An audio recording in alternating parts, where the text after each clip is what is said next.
அன்பிற்குரிய touring talkies ரசிகர்களுக்கு என்னுடைய இனிய புத்தாண்டு நல்வாழ்த்துக்கள்.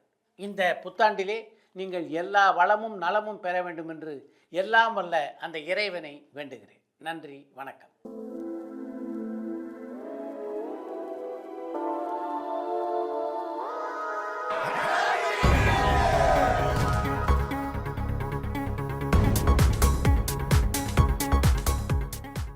Holidays-nale, adu namma GT Holidays da.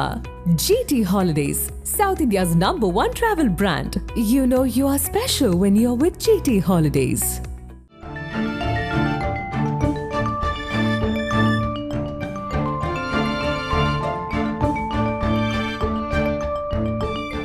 உங்கள் ஜீரண கோளாறுகளுக்கும் வயிற்றெரிச்சலுக்கும் சரியான ஒரு தீர்வு. டூரிங் டாக்கீஸ் ரசிகர்களுக்கு வணக்கம். வாங்க நிகழ்ச்சிக்கு போகலாம்.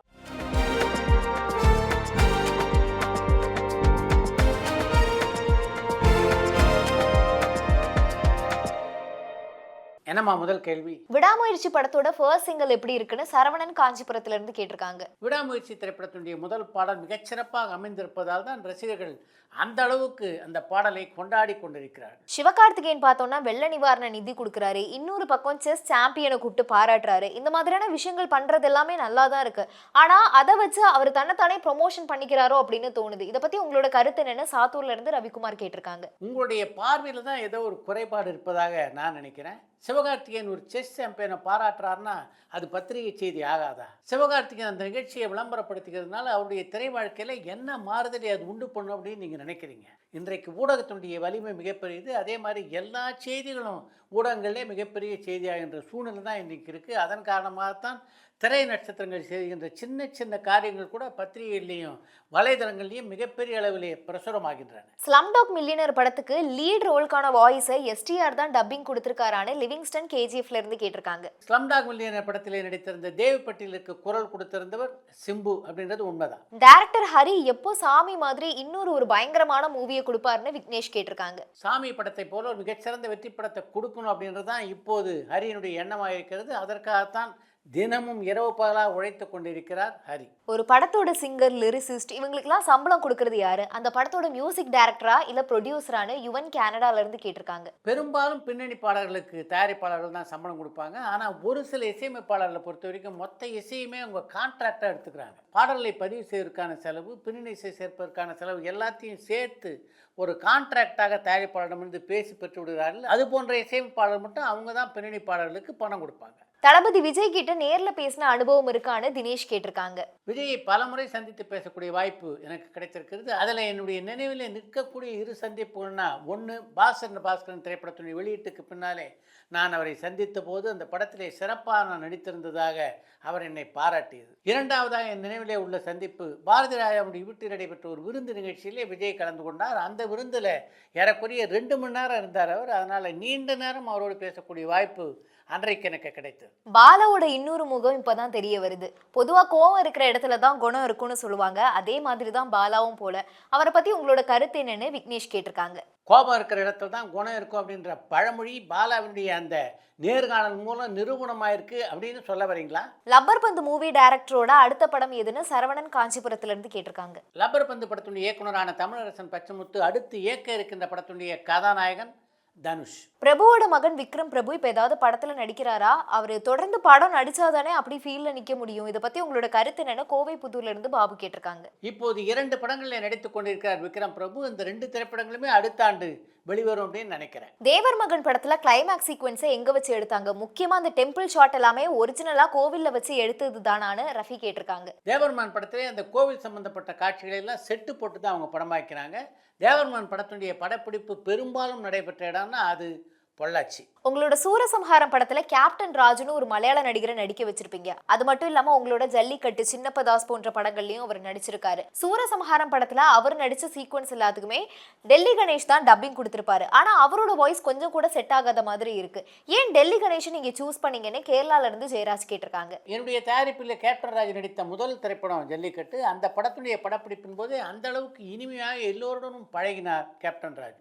பட தயாரிப்பாளருக்கு அவரால் ஒரு பிரச்சனையும் எந்த காலத்துக்கும் வராது. அந்த அளவுக்கு சொன்ன நேரத்துக்கு படப்பிடிப்புக்கு வருகின்ற ஒரு கலைஞராக இருந்தவர் தான் அவர். அப்படிப்பட்ட ஒரு கலைஞராக அவர் இருந்த காரணத்தினால்தான் தான் என்னுடைய இயக்கத்திலே உருவான சூரசம்ஹாரம் படத்தில் நடிப்பதற்கு அவருக்கு ஒரு வாய்ப்பை நான் தந்தேன். என்னுடைய திருமணம் வேலூரில் நடைபெற்ற போது பல கலைஞர்கள் வேலூருக்கு வந்து என்னை வாழ்த்தினாலும் அப்படி வாழ்த்திய கலைஞர்களில் கேப்டன் ராஜும் ஒருவர். ஜில்லா படத்துக்கு அப்புறம் ஏன் நீசன் சார் வேற எந்த ஒரு படத்தையுமே டைரக்ட் பண்ணவே இல்லை? அவர் இப்ப என்னதான் பண்றாரு? அவரை சாவி சித்ரால எதிர்பார்க்கலாமான்னு கௌஷிக் சென்னையில இருந்து கேட்டிருக்காங்க. ஜில்லா திரைப்படம் மட்டும் வெற்றி படமாக அமைந்திருந்தால் தொடர்ந்து 2-3 விஜய் படங்களை இயக்கக்கூடிய வாய்ப்பே நேசனுக்கு கிடைச்சிருக்கும். இந்த சினிமா உலகத்தை பொறுத்த வரைக்கும் நான் தான் உங்களுக்கு பல முறை சொல்லியிருக்கேன், இங்கே வெற்றி தான் பிரதானம். Music director Salil Chowdhury sir பத்தி உங்களுக்கு தெரிஞ்ச விஷயங்களை சொல்ல முடியுமான்னு ரஃபி கேட்டிருக்காங்க. ஹிந்தி, வங்காளம், மலையாளம், தமிழ் உட்பட 13 மொழிகளில் 75க்கும் மேற்பட்ட திரைப்படங்களுக்கு இசையமைத்தவர் சலீல் சௌத்ரி. பீமல் ராயுடைய இயக்கத்திலே உருவான தோபிகா ஜமீன், மதுமதி போன்ற படங்களுக்கெல்லாம் இசையமைத்ததுன்னா அது சலீல் சௌத்ரி தான்.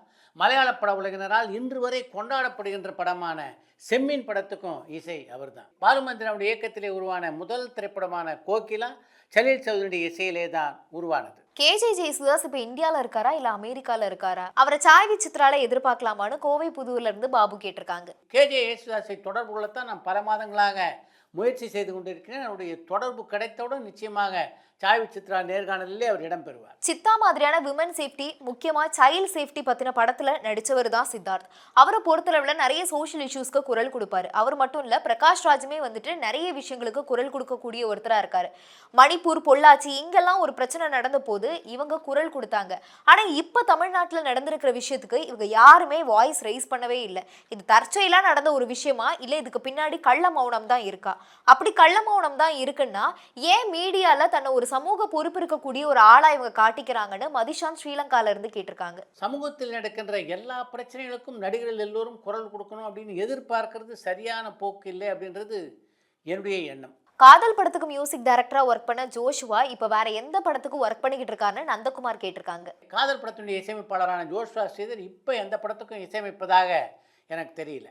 ஆந்திரா, தெலங்கானா இவங்க 2 பேருக்குமே தனித்தனி சென்சார் போர்டு தான் இருக்கு. இத்தனைக்கும் 2 சைட்ல இருந்துமே தெலுங்கு படங்கள் தான் வருது. அதை பாக்குறதுக்கு தனித்தனி சென்சார் போர்டு இருக்கு. ஸோ அப்படி நம்ம தமிழ்நாட்டில் பார்த்தோம்னா பாண்டிச்சேரிக்குன்னு ஏதாவது தனி சென்சார் போர்ட்ஸ் இருக்கா?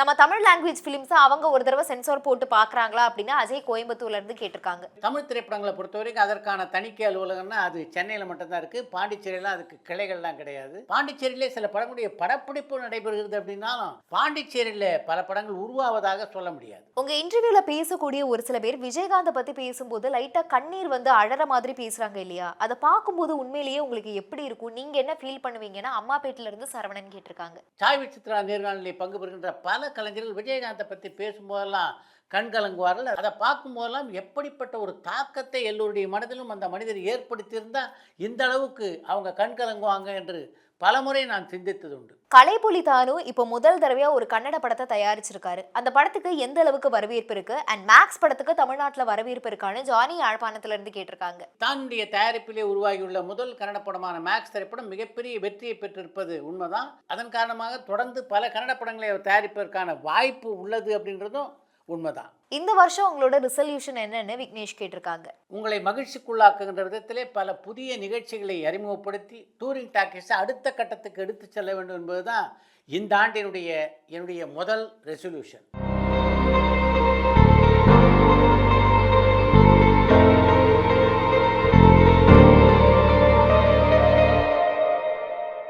ரெண்டாயிரத்தி 25வது வருஷமாவது தமிழ் பிலிம்ஸ் ஏதாவது 1000 கோடி வசூல தொடர்றதுக்கு வாய்ப்பு இருக்கான அஜய் கோயம்புத்தூர்ல இருந்து கேட்டிருக்காங்க. வாய்ப்பு இல்லை அப்படின்னு சொல்ல முடியாது. அந்த அதிசயம் எப்போ வேண்டுமானாலும் நடக்கலாம். இந்த 2025ஆம் ஆண்டிலே கூட அது நடப்பதற்கு நிறைய வாய்ப்புகள் இருக்கின்றன. அடுத்து இன்று ஒரு தகவல். மக்கள் கலைஞர் ஜெய்சங்கரை இந்த தமிழ் சினிமாவுக்கு அறிமுகப்படுத்திய பெருமை சிட்டாடல் ஸ்டுடியோ என்ற நிறுவனத்துக்குத்தான் சேரும் என்பதும் அந்த நிறுவனத்தினுடைய இயக்குனர் ஜோசப் தலியத் என்பதும் நீங்கள் எல்லோரும் அறிந்த ஒரு செய்தி. தன்னை அறிமுகப்படுத்திய அந்த இயக்குனர் பெருமைப்படுகின்ற விதத்திலே ஒரு காரியத்தை ஜெய்சங்கர் செய்தார். அதை பற்றி தான் இன்றைக்கு உங்களோடு நான் பகிர்ந்து கொள்ள விரும்புகிறேன். எல்லா திரைநடிகர்களும் தங்களுடைய 100வது பட விழாவை திரையுலகிலே உள்ள எல்லா பிரபலங்களையும் அழைத்து ஒரு மாபெரும் விழாவாக நடத்துவார்கள். அந்த விழாவிலே எந்த நடிகர் 100 படங்களை கடந்திருக்கிறாரோ அந்த நடிகரை பாராட்டி எல்லா கலைஞர்களும் பேசுவாங்க. இதுதான் பொதுவாக நடைபெறுகின்ற வழக்கம். இதையும் பார்க்கிறது என்ற திரைப்படம் தான் ஜெய்சங்கருடைய 100வது படம். அந்த பட விழாவை ஜெய்சங்கர் எப்படி கொண்டாடினார் தெரியுமா? தன்னை அறிமுகப்படுத்திய இயக்குனரான ஜோசப் தெளியத்துக்கு நன்றி தெரிவிக்கின்ற விழாவாக அதை நடத்தினார் ஜெய்சங்கர். முன்னாள் அமைச்சர் சவுந்தரா கைலாசம் தலைமையில் நடைபெற்ற அந்த விழாவிலே பெரும் தொகை ஒன்றை கருணை இல்லத்துக்கு வழங்கியதோடு நலிந்த ஆதரவற்ற மக்களுக்கு பல நலத்திட்ட உதவிகளையும் மேடையில் வழங்கி ஜோசப் தெளியத்துக்கு இரட்டை சந்தோஷத்தை கொடுத்தார் ஜெய்சங்கர். எத்தனையோ நடிகர்களை தான் அறிமுகம் செய்திருந்தாலும் தன்னை இந்த அளவுக்கு பெருமைப்படுத்திய நடிகர் யாருமே இல்லை என்று அந்த விழா மேடையிலேயே ஜெய்சங்கரை பாராட்டினார் ஜோசப் தெளியன். மக்கள் கலைஞரை பொறுத்த வரைக்கும் உங்களுடைய வாழ்க்கையிலே சந்தோஷமான தருணம் எது அப்படின்னு பல பத்திரிகையாளர்களை விட்ட கேள்வி கேட்டிருக்காங்க. அப்போதெல்லாம் ஜெய்சங்கர் சொல்லிய ஒரே பதில்னா அது ஜோசப் தெளியத் அவர்களுக்கு நான் நடத்திய பாராட்டு விழா என்பதுதான். இப்படிப்பட்ட தங்கமான மனதுக்கு சொந்தக்காரராக இருந்த காரணத்தினால்தான் இன்று வரையிலே மக்கள் கலைஞர் என்று போற்றப்படுகிறார் ஜெய்சங்கர். முதல் படத்தை இயக்குகின்ற வாய்ப்பு வந்த போது அது இயக்கத்தில் ஏன் அவ்வளோ தயக்கம் இருந்தது உங்களுக்கு? They had not asked for me. They had asked for, ABM wanted A.R. Rahman. They had fixed Prabhudeva. But it's not that they wanted me as a director. They know me. இந்த படத்தை direct பண்ணும்போது இந்த விஷயம் இதில் புதுசாக இருக்கணும் அப்படின்னு எதை தீர்மானிச்சிங்க? The musical form, sir. Musical form and also these characters. நீங்கள் ஒரு லவ் ஸ்டோரியில் தியாகம், ரொம்ப பயங்கரமான லவ், அந்த மாதிரி இருக்கு. ஒரு காமெடி லவ்னு சொன்னால் பரபரப்பான சினிமா செய்திகள், நட்சத்திரங்களின் பேட்டிகள், சினிமா வரலாறு ஆகியவற்றை பார்க்கவும் படிக்கவும் உங்களுக்கான இணையதளம் tourantalkies.co.